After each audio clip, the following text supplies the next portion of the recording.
Hello everyone, Ron here from L.T.L Tutoring Central, and I'm back with an educational quotation. You could call this an analysis, I guess. This is number 7. Uh, this is from a Chinese philosopher from the 4th century BCE. The pronunciation of the name is tricky because I saw many pronunciations when I looked it up. Chuang-Tzu was one of them, Chuang-Tzu was another one, so you take your choice. The quotation is rewards and punishments are the lowest form of education. I tend to agree with that. I'm going to get into my comments in just a moment.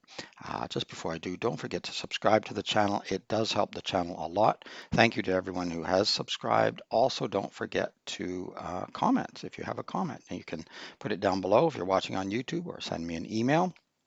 You can also send me an email if you're interested in one of my Udemy courses. Let me know which one you want to take, and I can send you a coupon for a heavily discounted price, usually between $9.99 or $13.99 US, much lower than the posted price on Udemy. The coupons, they only allow them, they only last for about 5 days, so I can't just post one down below. It will only last for a few days and then it will be useless. So it's just better to let me know and I can send you one. Once you've entered the course, you can take as long as you want to do the course, but you have to use the coupon within 5 days. Also, if you want to know more about my private tutoring service, send me an email. I can send you more information, or we can have a free online information meeting. All right, now the quotation. Let's get back into the quotation.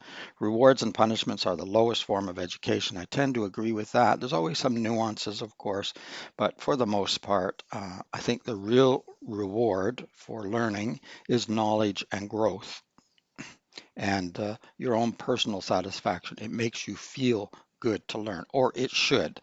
And we're going to talk a little bit about why that might not be the case for some students. So giving praise, giving a gold star or a certificate or something is not a bad idea. It's not that you can never do it. It's just that it should be done occasionally and it should be done for a reason. It can help to motivate students, and certainly a nice little sticker or gold star occasionally keeps you motivated to do more, to continue on. But if you're doing it all the time, then it becomes meaningless. It doesn't really mean anything. And when you give a certain praise or a star or a certificate or something, it should again come along with an explanation of why. Why is this a good job? Why was this written article so well done? Let them know that it's real and you're giving them a reason. Of course, punishment can completely interfere with learning. And again, punishment, we could put it in quotation marks, it can be reinterpreted and so can reward to some extent. Uh, the trouble with punishment is that students often will just shut down emotionally. They can't think anymore. Uh, Even tasks that they normally can do easily, they will find very difficult. You know yourself, if you get very upset, very anxious, uh, your brain kind of shuts off. You can't really do anything, and or you become frustrated and resentful, and you will, in some cases, do things that disrupt your own progress, and just to get back at the teacher or the professor or whatever. So punishment gives the wrong lesson. It suggests that learning is something to be avoided, as something to be endured, rather than something that should be enjoyed and embraced. So we want to sort of turn that path the other way. And you might say, well, that's why we give rewards all the time. But again, if you give rewards every 5 minutes, then the students know that, I have students of all ages and all different abilities, but I do deal with a lot of students who have learning challenges. And no matter what their learning challenge, they almost always know when it's genuine praise and when it isn't. They know when they've done a good job. They know when they worked hard on a project and they've put their full effort into it, and they know when they haven't. And so if they're getting rewarded for a job where they know they didn't do much work on it, they didn't do their best at all, and they still get this great reward, why bother working harder? It does the opposite. So the idea that the reward will motivate them is true to a point. There's always limits on these things.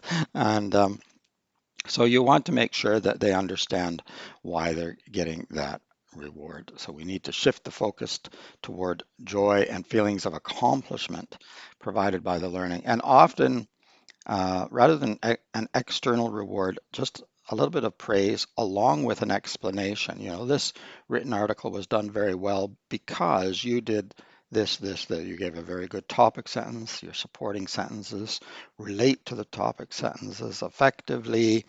I really like your conclusion. And then there may be a problem here and a problem there. And now they understand exactly why they're getting the reward or not. Maybe I don't get the star today because there's a few problems, but they understand it and now they're motivated to move forward because you gave them a caring and thoughtful answer. You didn't just say, "This is terrible, do better next time." That doesn't really help very much. They don't know what to do. And you didn't just say, "Oh, that's wonderful. It's the best I've ever seen." And if you do that all the time, it means nothing, right? So rewards and punishments can be useful if they're done in the right way. So you need them to be well timed. Uh, you don't want to overuse them. And the punishment, I'll put in quotation marks, you might need a timeout if there's behavioral issues. You might need some other form of punishment, but really it shouldn't be punishment as much as a model, a method, a path to preparing the student to learn, getting them in that space where they're now available to learn. Because if they are acting out, if they are shutting down, they're not going to learn anything anyway. They're not in a space where they can learn. So you need to help get them to that space. And sometimes that's just sitting quietly for a while, maybe thinking about, you know, what what their behavior has been like and what they can do to make it better, and then you can have a conversation with them. But you have to wait and make sure that they're in that space before you can do that. It's more of a readjustment to prepare for learning and reminding the student that the behavior or the act, whatever it is, was not good, but the student is still very valued. And it's not the person, it's the action. That's if it's a behavioral problem. If it's just, they've done some math problems or they've written a paragraph and it's not particularly well done, there's not really any need for punishment provided they did their best. They did work on it, and you saw that they worked on it, or you can tell from the results that they did a lot of work. It just didn't turn out well. Well, there's no need for any kind of punishment there.